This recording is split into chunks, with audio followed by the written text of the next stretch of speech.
Welcome back to Way of the Wrench, and on today's very special episode, I'm going to show you everything you absolutely need to know about using a router with a slitting cutter to cut the slots on the side of your cabinet for your playfield trim that holds your playfield glass, as well as cutting the slits in your back box edges for your T-molding. So stick around, you're not going to want to miss it.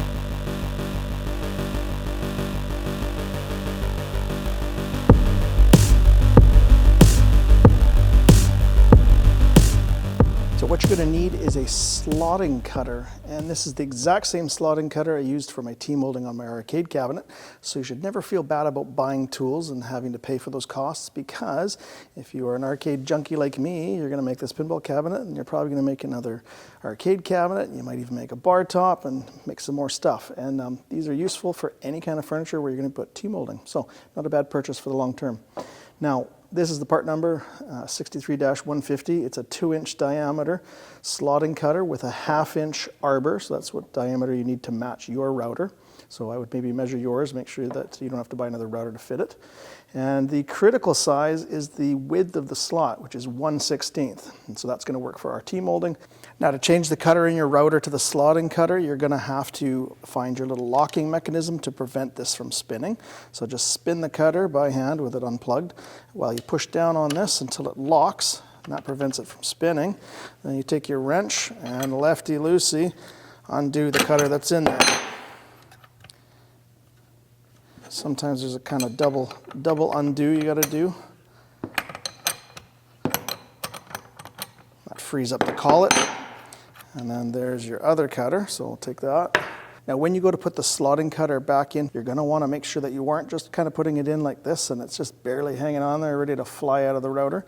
And you definitely don't want it right up against this. You have to have enough space that half the thickness of the material you're going to slot is going to be able to clear there, otherwise you're going to hit the nut that's holding the collet tight. So I would say probably about 2/3 of this should be in the collet, and at least probably 1/2 inch space here, so that way you don't hit the nut on the collet. And then you go ahead and put it in. If you want, you could take your wood and double check that at least you can get to the halfway point. Then pull down the lock and start tightening it up. Get your wrench righty-tighty, and I would go pretty snug with this. You don't want things loosening up or moving on you. Like that, and then make sure this spins, that you haven't made this stick and be engaged when you go to turn it on. And then, like I said, double check with your material that you are for sure going to be able to clear the nut that holds this all together. So the next thing that we have to do is we have to change the height of this slotting cutter so it's going to cut perfectly in the center of our 3/4 inch plywood. Now there's a couple ways of doing it, but I'm going to show you how I do it so it's super accurate. So this is 3/4 inch material, so half of that is 3/8. Put this flush with the end, mark out 3/8 with a nice little arrowhead. Or another way of doing it is putting your finger on the edge of the ruler, putting the pencil head in the groove of the 3/8. Then you got that spacing. Put it over to the edge of the wood, and then drag your line. So that's nice and accurate, nice in the center. And if you're not really sure, you can flip it over, and without changing your finger spacing, do another line. And if you notice, I've actually got 2 lines here. So I wasn't perfectly on the center, but now that I have 2 lines, in between those lines is the exact center. So I'm going to set up the router initially to be right in the center using those 2 lines. So now that you've set up your router, take a piece of your scrap 3/4 inch plywood and do a test cut. You don't have to do a whole long one, just do a little bit so that you can actually measure and see if it's perfectly centered.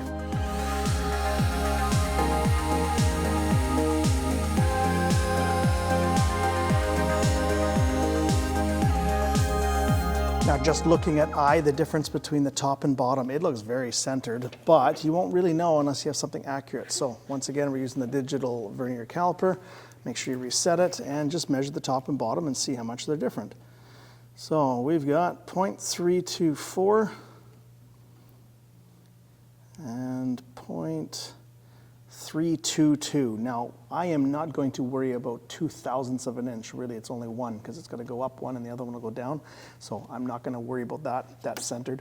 But to give you an example, if this was too small and this side was bigger, then you just have to figure out which way you have to put your router in or out to compensate, and just sneak up on it, take a couple practice cuts until you get it bang on perfect. And then you're ready to do your side cabinet. So remember, you don't want to go where the back box is going to sit on the flat, so you don't have to go past this corner here.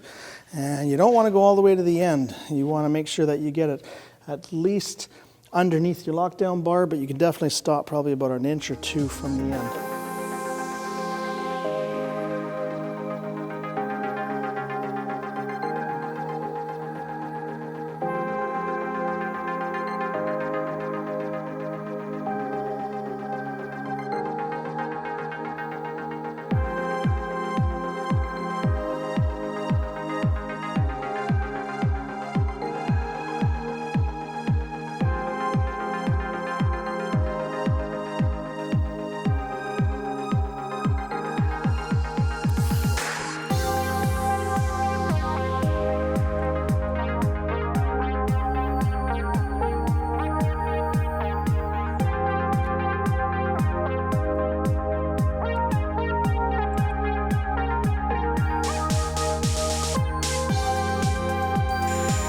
And I forgot about the front edges of the top and the bottom of the back box. These are the ones that are going to have an angle on it at 7 degrees to match the angle of the sides of the back box.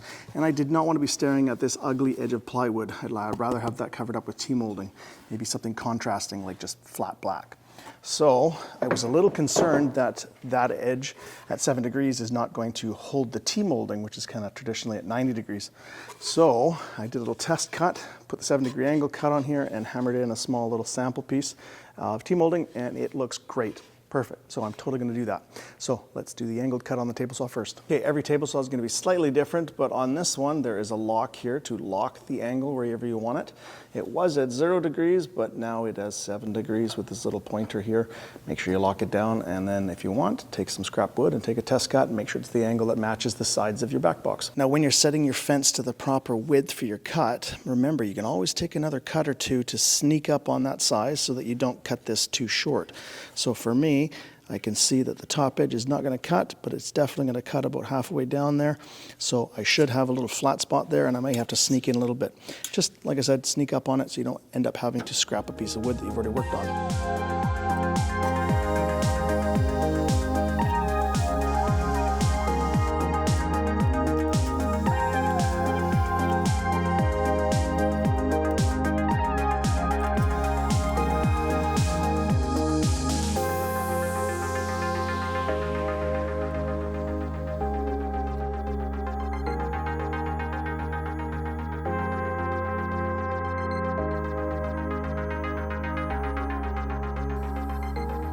It's a wrap in another video from Way of the Wrench. Hopefully you are enjoying the series and getting lots out of it, and maybe even starting your own virtual pinball cabinet. That would be pretty cool.